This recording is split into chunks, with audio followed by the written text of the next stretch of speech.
Hello moms, for today's video ay magsisigang tayo ng bangus. At ayan, nakaredy ng ating mga sangkap. Magpakulo na tayo ng tubig at ilagay na natin ang ating bawang sibuyas at kamatis.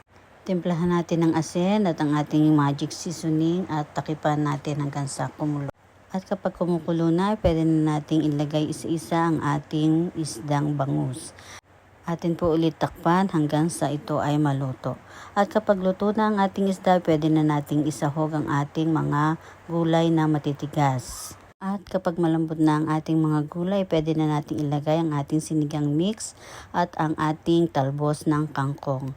Tikman at kung kulang sa alat ay pwede nating dagdagan ng patis na ayon sa ating panlasa at pakuluan lang natin ng saglit at ayan, luto na po ang ating sinigang na bangus. Pwede na tayong maghain sa ating pamilya. Enjoy and thank you for watching.